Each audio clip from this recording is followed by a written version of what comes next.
پیر بھی فرمایا میرا پیغمبر تیرا وظیفہ ہے مسئلہ توحید بیان اور زیادہ کر، تسبیح و تحمید پہ اور زور لگا، وَقُمْ مِنَ السَّاجِدِينَ سجدے پہ زور رکھ، نمازوں پہ زور رکھ، سجدے پہ زور رکھ۔ تو یہ جو نماز ہے یہ ہر مشکل کا وظیفہ ہے، ہر حاجت کا یہ وظیفہ ہے۔ قُمْ مِنَ السَّاجِدِينَ وَعَبُدْ رَبَّكَ حَتَّى يَأْتِيَكَ الْيَقِينُ، اور عبادت کرتا رہے ربا کا اپنے رب کی، حتیٰ یہاں تک کہ یاتیک الیقین آئے تیرے پاس، آئے تجھ کو الیقین الموت، مرتے دم تک اللہ کی عبادت کرتا رہے۔ وَعْبُدْ رَبَّكَ حَتَّى يَأْتِيَكَ الْيَقِينُ، موت کا دوسرا نام یقین ہے۔ کیوں؟ اس لیے کہ یہ متیقن الوقوع ہے، موت سے کوئی نہیں بچ سکتا، ہر ایک پہ آئے گی۔ جو موت کے منکر ہیں بچ وہ بھی نہیں سکتے۔ دنیا کا کوئی مذہب موت کا منکر نہیں سوا للڑوں کے۔ ہندو موت کو مانتا ہے، سکھ موت کو مانتا ہے، بدھ مذہب موت کو مانتا ہے، اور دنیا کا کوئی یہودی نصرانی موت والے مسئلے میں کسی کا اختلاف نہیں۔ اس میں اگر اختلاف کیا ہے تو صرف ماسٹری للڑوں نے، باقی پوری دنیا متفق ہے کہ موت برحق ہے اور ہر ایک پہ موت نے آنا ہے۔ ایسا ہے نہیں ہے؟ کوئی ہندو موت کا منکر ہے؟ کوئی سکھ، کوئی یہودی، کوئی نصرانی؟ تو پھر جو موت کا منکر ہے وہ تو ہندوؤں سے بھی بدتر ہے، وہ تو یہود و نصارہ سے بھی، ذرا ایسا بولتے ہو وقت پورا ہونے والا ہے، اس سے بھی کیا ہے؟ بدتر۔ ایک مسئلہ سمجھ لو، پھر ایک بات میں آپ کو بتاتا ہوں، پھر ختم۔ وَعَبُدْ رَبَّكَ، اس میں ایک مسئلہ بیان ہوا۔ ایک تو یہ کہ پیغمبر محمد مصطفیٰ کے لیے بھی موت برحق ہے، اور موت تک عبادت کرتا رہے، موت کے بعد عبادت کوئی نہیں، حتیٰ یأتیک الیقین۔ عبادت کب تک ہوگی؟ موت کے بعد عبادت نہیں، ختم۔ ایک مولوی صاحب کہہ رہے تھے جی ایک عبادت ہوتی ہے تکلیفی، ایک عبادت ہوتی ہے تلذذی۔ تکلیفی نہیں ہوتی، تلذذی ہوتی ہے۔ میں نے کہا بہت اچھا۔ پہلا جواب تو یہ ہے کہ تلذذی عبادت پیغمبر کی سب سے بڑی عبادت کیا تھی؟ دعوت۔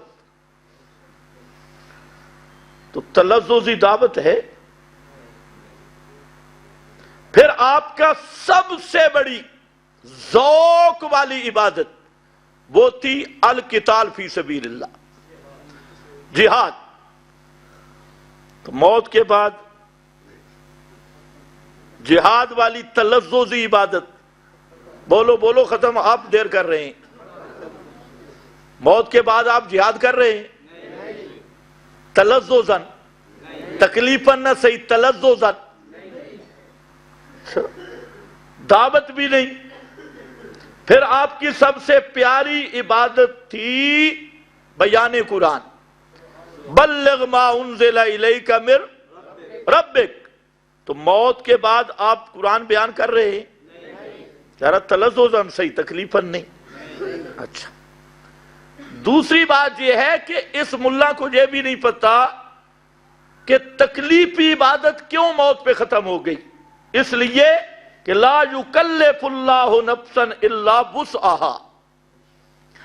عبادت تب ہے کہ وجود میں طاقت ہو، اور الموت عجز خالص، موت وہ عجز خالص ہے کہ جس پہ بھی موت آ جائے تو بدن حرکت کر سکتا نہ بدن میں ادراک دنیاوی، نہ بدن میں حرکت ہے، نہ اٹھنا ہے نہ بیٹھنا ہے، تو اس لیے وَعْبُدْ رَبَّكَ حَتَّى يَأْتِيَكَ الْيَقِينُ، وہ ہے اس لیے عبادت موت تک کہ موت کے بعد یہ جسم نہ قیام کر سکتا ہے، نہ قعود کر سکتا ہے، نہ زبان ہل سکتی ہے، نہ ہاتھ کھڑا ہوا ہاتھ اپنی جگہ پہ برقرار رہ سکتا ہے۔ اسی لیے جب آپ صلی اللہ علیہ وسلم پہ موت آئی، مالت یدہ، جو ہاتھ اوپر اٹھا ہوا تھا چھت کی طرف، تو وہ ڈھلک کے نیچے آ گیا۔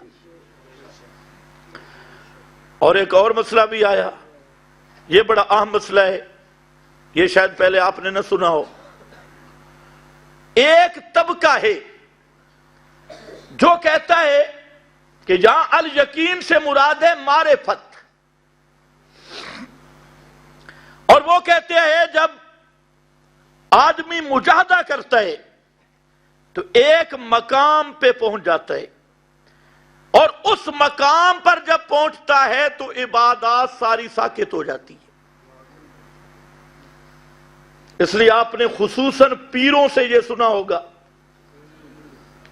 کہ یہ پیر صاحب جو ہیں نماز کیوں نہیں پڑھتے، کہتے ہیں یہ نماز مدینے میں پڑھتی، اور بعض کہتے ہیں یہ پہنچا ہوا بزرگ ہے، اس کو نمازوں کی کیا ضرورت، عبادات کی کیا ضرورت، پہنچا ہوا بزرگ ہے۔ یہ بیماری یہودیوں میں تھی، اور یہودیوں سے ان کی اگلی نسل میں آئی، کس میں؟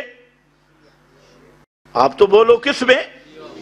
اور پھر ان کی اگلی نسل میں آئی، اور اب یہ بیماری تمہارے اندر بھی آ گئی۔ اب یہاں پر آ گئی کہ ایسا مقام آ گیا، یہ جی مرشد پاک ہے، پیر طریقت ہے، اور اس کا منصب یہ ہے کہ یہ نماز اس پہ معاف ہو گئی ہے، اس لیے مسجد ساتھ کھڑی ہے، اذان ہو جائے گی پیر صاحب اٹھ جائیں گے، کیونکہ نماز تو معاف ہے۔ نماز تو مریدوں کے لیے، پیر کے لیے نہیں ہے۔ اور یہ ایک ایسا مقام معرفت ہے جہاں جا کے پیر داڑھی منڈوا دے یا کٹوا دے، تم نے سبحان اللہ کی صدائیں نہیں چھوڑنی، کیونکہ یہ پہنچا ہوا بزرگ ہے۔ یہ پہلے پہنچے ہوئے بزرگ کس کے ہوا کرتے تھے؟ بولو نا یار، کچھ انصاف بھی کرو۔ یہ پہنچے ہوئے بزرگ پہلے کہاں ہوا کرتے تھے؟ اور جو ہمارے بزرگ تھے، ایک دفعہ ولی کامل حضرت سید عنایت اللہ شاہ بخاری رحمت اللہ علیہ یہ نیچے اترنے لگے مسجد میں، تو سیڑھی سے پاؤں پھسلا اور حضرت گر گئے۔ صبح کی نماز تھی، گر گئے، اور یہ ہڈی ٹوٹ گئی، یہ بازو ٹوٹ گیا، خون بھی آیا، ان کو پتہ نہیں چلا، ٹوٹا، پوری ہڈی ٹوٹ گئی۔ لیکن آپ اپنے بیٹھ کر گھسٹ کر پہلی صف میں شامل ہو گئے، گھسٹ کر پیچھے نہیں رہے۔ بعد میں جب دیکھا تو یہ پوری ہڈی ٹوٹی ہوئی تھی اور پورا بازو ٹوٹا ہوا تھا، لیکن اس ٹوٹے ہوئے بازو کے باوجود نماز نہیں چھوڑی، گھسٹ کے پہنچ گئے۔ اور آج ماشاءاللہ ہم اگر عرض کریں گے تو شکایت ہوگی، اس لیے ہم عرض کرنے کے میں کہتا ہوں یہ مقام، یہ وہ لوگ کہا کرتے تھے جی ہمارا پیر پہنچ گیا، اب جو بھی کرے نہ پردہ نہ جناب نماز روزہ حج زکات، اب پیر صاحب کے صرف بکواسات اور ارشادات گرامی، باقی سب کچھ گیا۔ تو یہ ایک باطل کا نظریہ ہے، خیال رکھو۔ اللہ نے اپنے پیغمبر کو بتایا، میرے پیغمبر وَعْبُدْ رَبَّكَ حَتَّى يَأْتِيَكَ الْيَقِينُ، موت تک اپنے رب کی عبادت پہ قائم رہے، عبادت کرتا رہے جب تک تجھے موت نہیں آتی۔ ہاں موت آ گئی تو اب عبادت، کیونکہ اب بدن میں اٹھنے بیٹھنے کی صلاحیت نہیں ہے، تو موت تک کوئی ایسا مقام نہیں کہ پیر پہنچ جائے اور معرفت حاصل ہو جائے، اس پہ نمازیں معاف، روزے معاف، داڑھی معاف، سچ بولنا معاف، پیر اتنا جھوٹ بولے اور مرید کہے کوئی راز کی بات ہے، پیر اتنا دجل کرے اور مرید کہے کوئی راز کی بات ہے، یہ راز یہی ہے کہ اس پہ خدا کی لعنت آئی، اور یہ پیر اور یہ مولوی اور یہ بڑا یہ گمراہ ہو چکا ہے اور جہنم کے راستے پہ چلا گیا۔ اللہ نے اپنے نبی کو حکم دیا، میرے پیغمبر موت تک عبادت کرتے رہو، موت تک عبادت کرتے رہو۔ اچھا، موت جب آ جائے، آپ نے بھی تو میت دیکھے ہوں گے، نیک میت بھی برے میت بھی۔ حقیقت میں تو اچھا کون برا کون یہ تو تب پتہ چلے گا جب میزان پہ عمل تلیں گے، یہ تو ایک ظاہری بات ہے۔ مردہ جو ہوتا ہے وہ جب روح نکلتی ہے تو وہ مردہ اپنی آنکھیں بند کر لیتا ہے؟ سوچ لو، جنہوں نے مردے دیکھے ہیں وہ بتائیں۔ اچھا، اپنا منہ؟ پیغمبر کریم صلی اللہ علیہ وسلم ایک صحابی کی میت پہ آئے، دیکھا اس کی آنکھیں یوں کھلی تھی میت کی، آپ نے اپنے ہاتھوں سے آنکھیں بند کی اور فرمایا اذا خرج الروح تابعہ البصر، جب روح نکلتی ہے تو بصر اور دید ساتھ لے جاتی ہے، روح کے ساتھ بصارت بھی گئی۔ بصارت سمجھتے ہو؟ بصر یہ جو بینائی ہے یہ بھی روح ساتھ لے جاتی ہے، میت میں بصارت ہی نہیں ہے اور سماعت باقی ہے۔ ساری قوتیں گئی، اب جب قوتیں چلی گئی، نہ سماعت رہی نہ بصارت رہی۔ اب بتائیں ٹھنڈے دل سے، اب جو کہتا ہے کہ سنتا بھی ہے دیکھتا بھی ہے، تو یہ تحت الاسباب مان رہا ہے یا فوق الاسباب؟ تو ما فوق الاسباب ماننے والا مسلمان ہے یا مشرک ہے؟ اونچے بولو۔